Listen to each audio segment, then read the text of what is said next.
नामे की सबसे पहले नजर डालेंगे कुछ अहम सुर्खियों पर।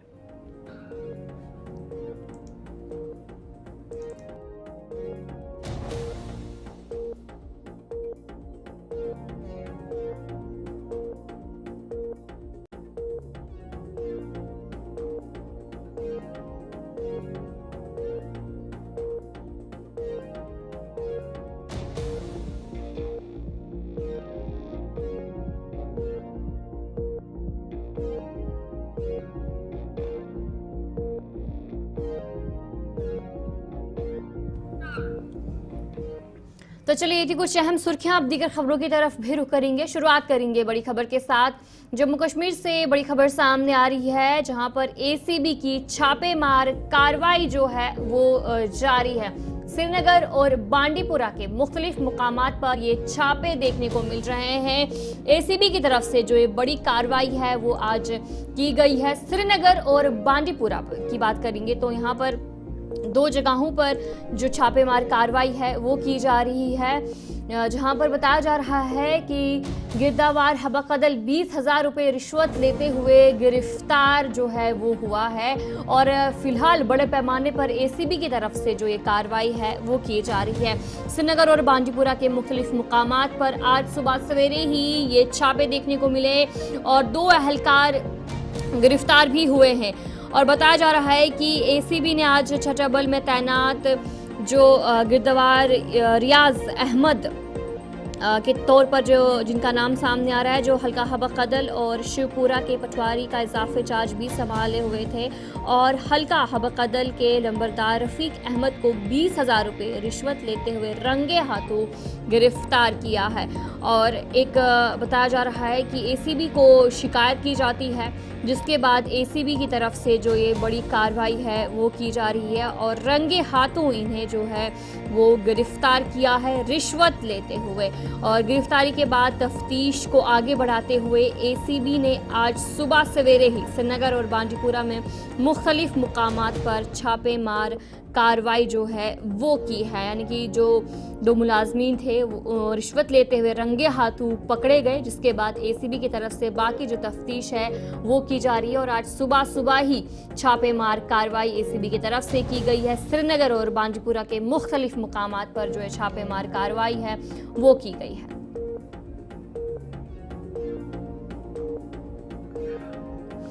इसी पर हम जानकारी लेंगे। हमारे साथ हमारे नुमाइंदे ज़हूर पट बांडीपुरा से ज्वाइन कर चुके हैं। ज़हूर बताएगा कि क्या कुछ जानकारी है जहां पर रिश्वत लेते हुए गिरफ्तार किया है, तफ्तीश उसके बाद जारी है, फिलहाल क्या कुछ अपडेट है?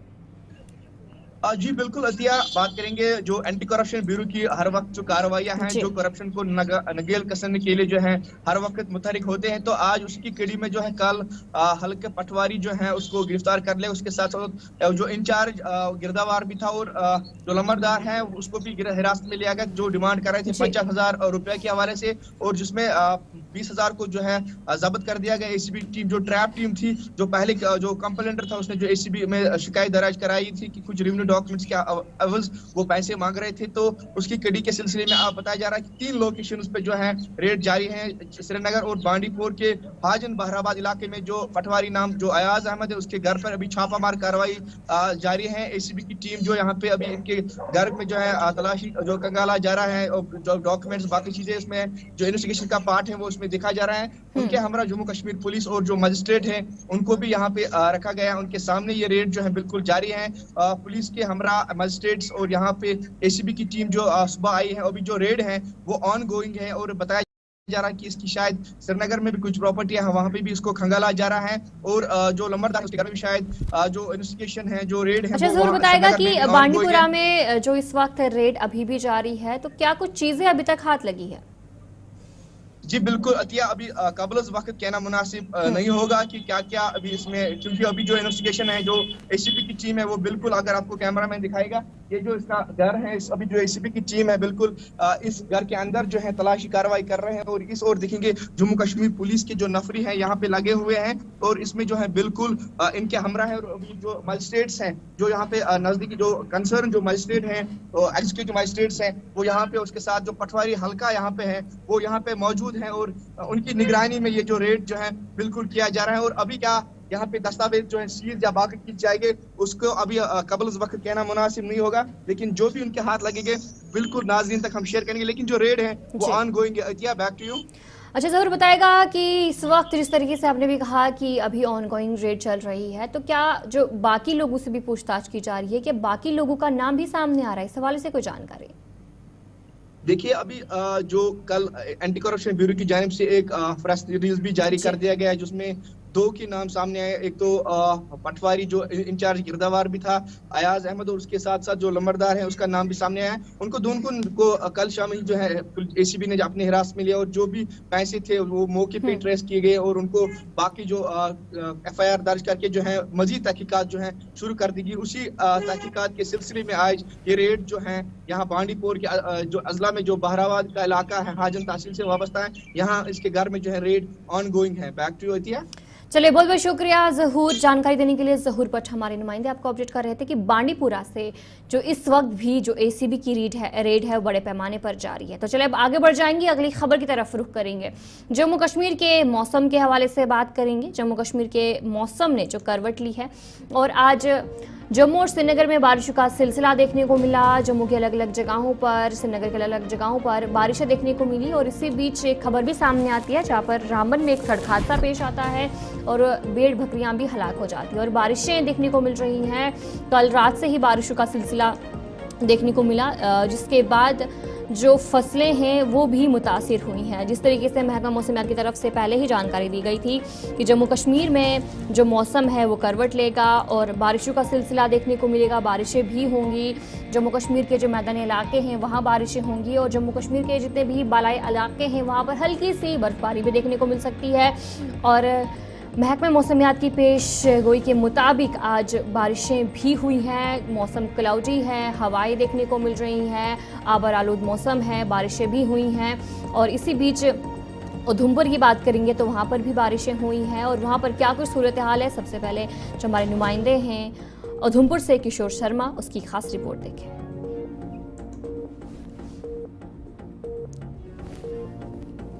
मेरी मौजूदगी रामनगर तहसील के जोफड़ इलाके के अंदर है। जिस तरह से लगातार 3 दिन से इस इलाके के अंदर इनकाउंटर चल रहा था, सर्च ऑपरेशन बड़े पैमाने पर चल रहा था, लेकिन बीती रात से मौसम ने भी करवट बदली है, और करवट बदलते ही आप तस्वीरों में साफ तौर पर देख सकते हैं किस तरह से इस इलाके के अंदर बारिश हो रही है।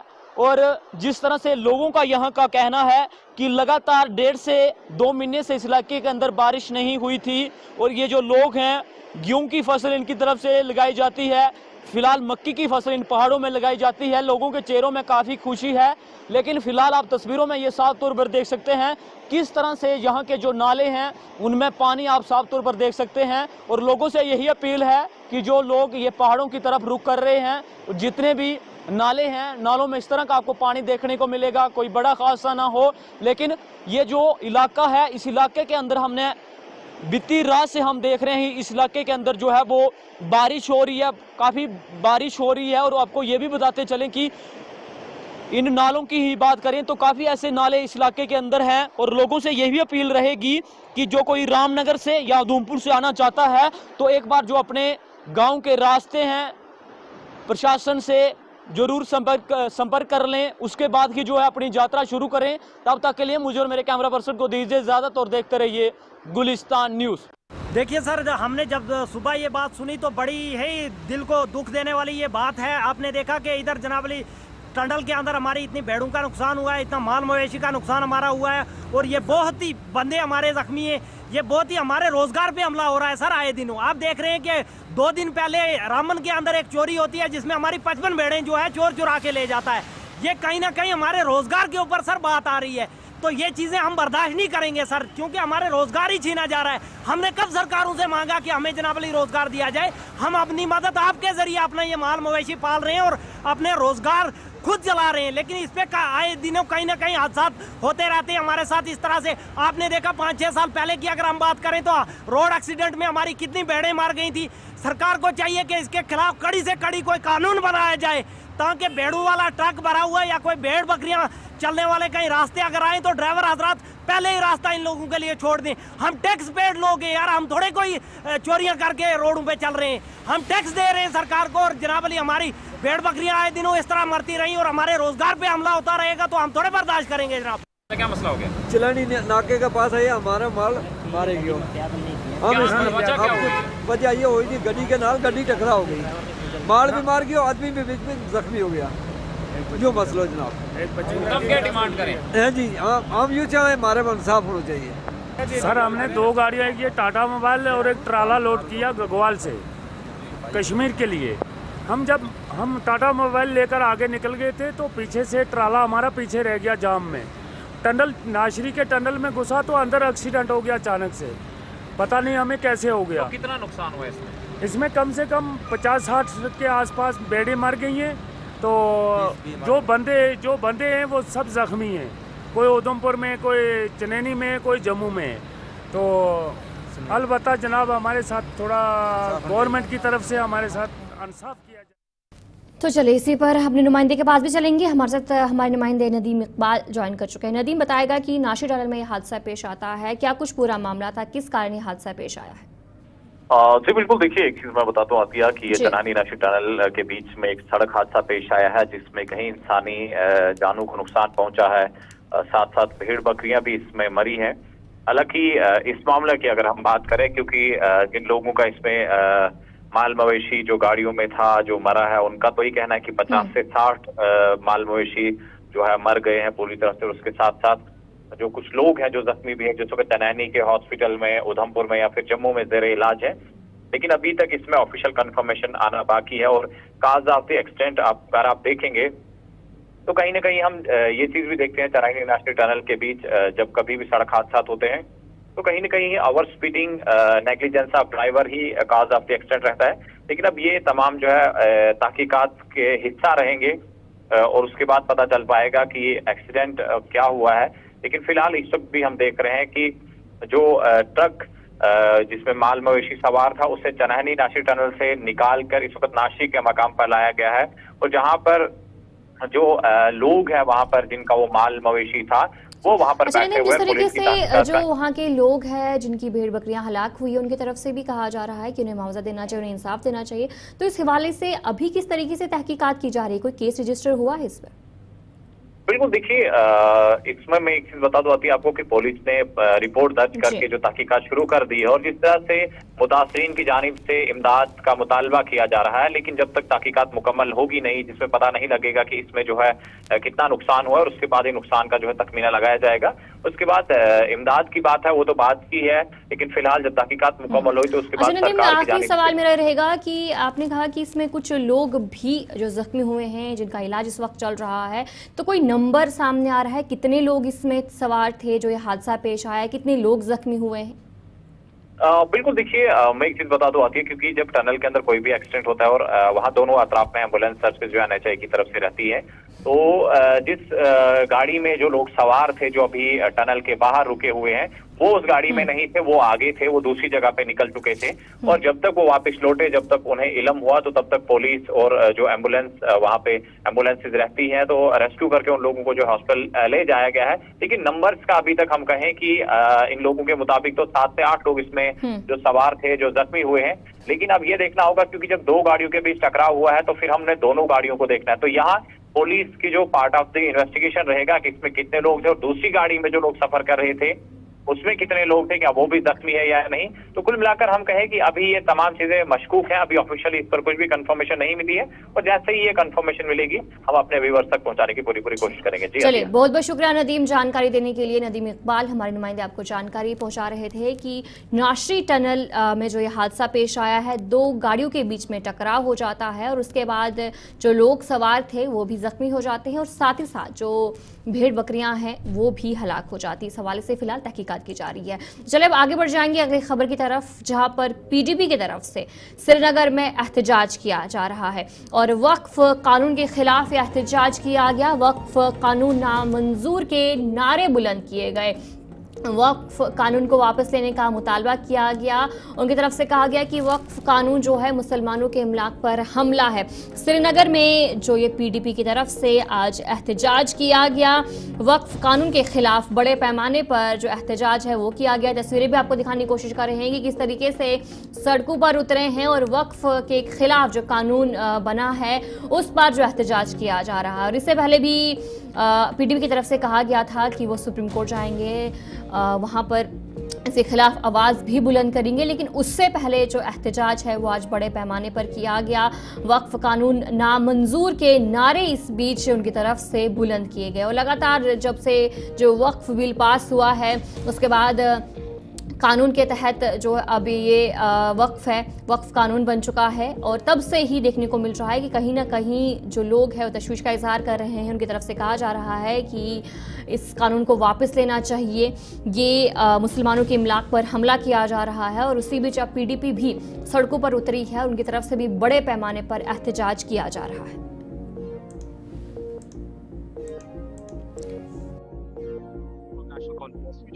नेशनल कॉन्फ्रेंस एज एक जिम्मेदारी है। 50 सीटें नेशनल कॉन्फ्रेंस को लोगों ने दी है इस तवक्का के साथ that it will fight Bharatiya Janata party. वाकई तौर पे इतना बड़ा मैंडेट किस लिए दिया गया? गाड़ियां खरीदने के लिए तो नहीं दिया गया। ये लोगों ने मैंडेट दिया कि ये फाइट आउट करेगी भारतीय जनता पार्टी को। और आज आप वर्चुअली क्या देख रहे हैं, जब एक मुस्लिम कुछ फैसला पार्लियामेंट में लागू किया गया, ठोसा गया हिंदुस्तान के मुसलमानों पे, तो भारत नेशनल कॉन्फ्रेंस ने टैक्टफुली जिस तरीके से एंडोर्स किया, न सिर्फ असेंबली में इस पर बात नहीं होने दी, बल्कि अपीसमेंट जिस मिनिस्टर ने इस बिल को पेश किया था उसके साथ मोशगाफियां चल रही हैं, बागात में चक्कर लगाए जा रहे हैं। They are actually endorsed whatever has offer presented in the parliament। National Conference के सीनियर रहनुमा फारूक अब्दुल्ला साहब और उमर अब्दुल्ला साहब का उनके साथ बागात की सैर पे बैठना जाना एंडोर्समेंट में है, एक अपीसमेंट है भारतीय जनता पार्टी के उन मुस्लिम कुछ पॉलिसीज की। ये आप कहेंगे कि ये हादसा हुआ, किनको कह रहे हैं आप? बच्चा समझ रहे हैं लोगों को? एक प्रोटोकॉल सेंट्रल मिनिस्टर का, एक प्रोटोकॉल चीफ मिनिस्टर का, एक प्रोटोकॉल जो डॉक्टर फारूक साहब का है। Do you think ever it can clash with anybody's protocol? ये एक बनी बनाए प्रोग्राम था, इनका मिलना बनाया था। ये कह रहे हैं, कोई आम आदमी से आप पूछ लीजिए। Today you were completely with the protest, but it was unbanned and it was unprotested. अब next move क्या रहेगा आपका? We will keep our protest। हम इसके खिलाफ आखिरी दम तक लड़ेंगे। My leader, Ms. Mahbooba Mufti Sahaba, yesterday announced that we will move the court। How personally you believe the attack was लेकिन federalism, कोर्ट जाने के secularism and right? साथ कोर्ट जाने के साथ हम हर कदम पे इस बिल की मुखालफत करेंगे। हिंदुस्तान के मुसलमानों की दिलजोई के लिए हमें जो भी करना पड़े, उनके जज्बात और एहसासात की तर्जुमानी के लिए जो भी हमें करना पड़े वो हम करेंगे। We will keep on our protest। Mamata Banerjee की स्टेटमेंट को कैसे देखते हैं आप? That's a shame for the national conference। They should understand जहाँ 6% मुसलमान हैं, 4% मुसलमान हैं, वहाँ पे यहाँ तमिलनाडु में वहाँ की गवर्नमेंट्स का स्टैंड देख लीजिए। They have announced that we will not implement the order। और यहाँ हमारी नेशनल कॉन्फ्रेंस की सरकार 50 सीटें ले गई, 65 मुसलमान मेंबर होने के बावजूद इस मसले में बात करने से डरती है। Going to move with the next court? We are moving court, yes। आपने देखा कि हमने यहाँ पर बात की जहाँ खुर्शीद आलम साहब से, और जिनका मानना है कि खास तौर पर हमें बिल्कुल भी ये बिल मंजूर नहीं है। जिस तरीके से आप देख रहे हैं कि लगातार प्रोटेस्ट हो रहा है, प्लाई कार्ड साथ में है, वक्फ बिल के साथ साथ जो क्रिमिनल साइलेंस के साथ जो नेशनल कॉन्फ्रेंस का जो टैग जुड़ा हुआ है, और उनका मानना है कि एक चुप्पी साधी गई है और हम बिल्कुल भी चुप नहीं बैठेंगे। जबकि आज ये सड़कों पर निकलने वाले थे, प्रोटेस्ट करने वाले थे, मगर पुलिस ने इसको कंप्लीटली डिसबैंड कर दिया, जिससे हमने देखा कि जो खास तौर पर जो गम गुस्सा है खास तौर पर इस वक्फ बिल को लेकर, उनका मानना है कि अब हमारे जो दरवाजे हैं वो खुलेंगे कोर्ट की तरफ, और कोर्ट का दरवाजा खटखटाएंगे, बल्कि हमें ये बिल मंजूर नहीं है। With video journalist Mohammad Shafi के साथ सईद इरफान फाजिल, गुलिस्तान न्यूज, श्रीनगर, कश्मीर। बिल मंजूर नहीं, मंजूर नहीं, मंजूर नहीं। नेशनल कॉन्फ्रेंस की मुस्लिमाना खामोशी मुर्दाबाद। नेशनल तो चलिए अब आगे बढ़ जाएंगे, अगली खबर की तरफ रुख करेंगे। इस वक्त एक बड़ी खबर कुलगाम से सामने आ रही है, जहां पर लापता तीसरे नौजवान की भी लाश बरामद की गई है। वेशु नाले से लाश बरामद की है, जहां पर पहले 2 लाशें बरामद की गई थी। जो 3 लोग थे वो लापता हो गए थे और बड़े पैमाने पर उन्हें ढूंढने की पूरी कोशिश की जा रही थी और एक की लाश पहले बरामद हुई और उसके बाद काफी वक्त के बाद दूसरे जो नौजवान था उसकी भी लाश बरामद की जाती है। और अब जो खबर सामने आ रही है कि तीसरा नौजवान है उसकी भी लाश अब बरामद की गई है। जो वहाँ पर वेशु नाला है वहाँ से उस नौजवान की लाश बरामद की गई है। और जो 3 नौजवान थे वो घर से निकलते हैं और उसके बाद घर वापस नहीं लौटते हैं और बड़े पैमाने पर उन्हें ढूंढने की पूरी कोशिश की जा रही थी। और हालांकि जो बैक टू बैक जो उन 3 नौजवानों की लाशें बरामद की जाती हैं और अब तीसरा जो नौजवान था उसकी भी लाश अब बरामद की गई है। इस पर हम जानकारी लेंगे, हमारे साथ हमारे नुमाइंदे कुलगाम से हमीद ज्वाइन कर चुके हैं। हमीद जी बताएगा कि जो 3 नौजवान लापता हो जाते हैं और बैक टू बैक अब उनकी लाशें बरामद की जाती है, फिलहाल क्या कुछ बताया जा रहा है? वहाँ पे 2 की लाशें पहले बरामद हुई, उसके बाद की तरह काफी दिनों से जायज है, मगर पुलिस के पीछे नहीं है कि जब तक किसी लाश की हुई है। यहाँ पर न्यूज का इशारे से ये खबर का हिस्सा है कि इस नौजवान की लाश जो है वो बरामद की गई है और पुलिस पूरी तरह से वहाँ पे जगी रही। तकरीबन 3 महीने के नजदीक वहाँ पे जो तलाश जारी रही, उसके बाद उसको कामयाबी। चलिए, जिस तरीके से हमारे नुमाइंदे आपको अपडेट कर रहे थे और जो अब तीसरा नौजवान है उसकी लाश बरामद की गई और पहले भी बड़े पैमाने पर जो अथॉरिटीज़ थी, जो टीम थी, वो उन्हें ढूंढने की पूरी कोशिश कर रही थी, उनका पता निकालने की पूरी कोशिश कर रही थी। और बदकिस्मती से जो नौजवानों की लाशें जो है बैक टू बैक बरामद की जाती है और अब जो तीसरा नौजवान है उसकी लाश भी जो वेशु नाला है वहाँ से बरामद की जाती है। इस पर एक बार फिर से हमारे साथ हमीद भट्ट ज्वाइन कर चुके हैं। हमीद जी बताएगा क्या कुछ अपडेट है इस वाले से?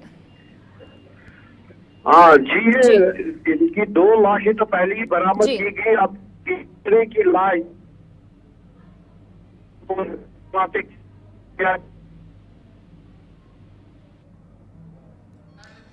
तो चलिए एक बार फिर से ज्वाइन करने की कोशिश करेंगे हमारे नुमाइंदे, जहां पर जो कुलगाम में तीसरा जो नौजवान है उसकी फ़िलहाल लाश बरामद की है और तहकीकात भी पुलिस की तरफ से की जा रही है कि अचानक से जो 3 नौजवान हैं वो घर से निकलने के बाद लापता हो जाते हैं, घर वापस नहीं लौटते हैं और लगातार तहकीकात भी इस हवाले से की जा रही थी और अब जो तीसरा नौजवान है उसकी भी लाश बरामद की जाती है। फ़िलहाल इस हवाले से जो मज़ीद तहकीकात है वो पुलिस की तरफ से की जा रही है।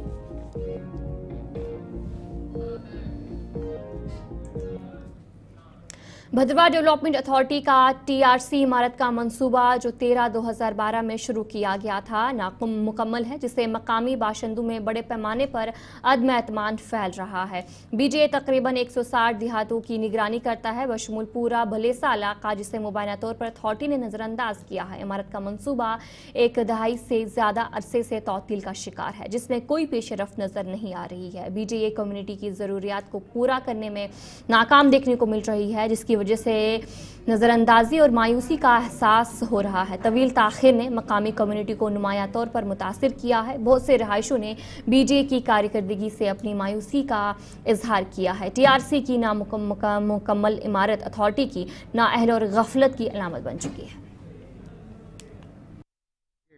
टूरिज़्म रिसेप्शन सेंटर, जिसका नाम सुन के तो बहुत ही अच्छा लगता है और काफ़ी भलेसा के लोगों को भी उम्मीदें थी कि एक ऐसा टूरिज़्म रिसेप्शन सेंटर हमारे भलेसा में भी बन रहा है।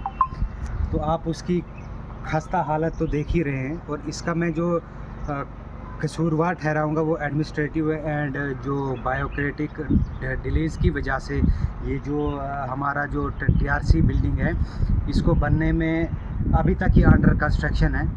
और भद्रवाह डेवलपमेंट अथॉरिटी जो है वो हर बार भलेसा के साथ जो है वो भेदभाव करती आई है और पहली एक ऐसी बिल्डिंग जो है वो BDA के अंडर थी, भद्रवाह डेवलपमेंट अथॉरिटी के अंडर, जिसको वो पूरा नहीं कर पाए। यहाँ पे मैं एक नाकामी उनके लिए बोलूँगा जो उस टाइम के जो CO रह चुके हैं। उस तस्वीरों में आपने देखा कि बिल्कुल खुली खिड़कियाँ हैं, टूटे हुए दरवाजे हैं और वहाँ से हम आसानी से अंदर आ सकते हैं। आना यहाँ पे मना नहीं, क्योंकि जिस भी कमरे की आप हालत तस्वीरों में देखेंगे, शायद यहाँ पर नशेड़ियों का अड्डा आप कह सकते हैं, उससे ज़्यादा कुछ नहीं। और इसके अलावा दुख होता है, आप देखें कि इसमें पूरी श्रीनगर की जो कारीगरी है वो इसमें की गई। उर्दू खबरनामे में इतना ही। अभी के लिए मुझे दीजिए इजाजत और आप बने रहे गुलिस्तान न्यूज़ के साथ।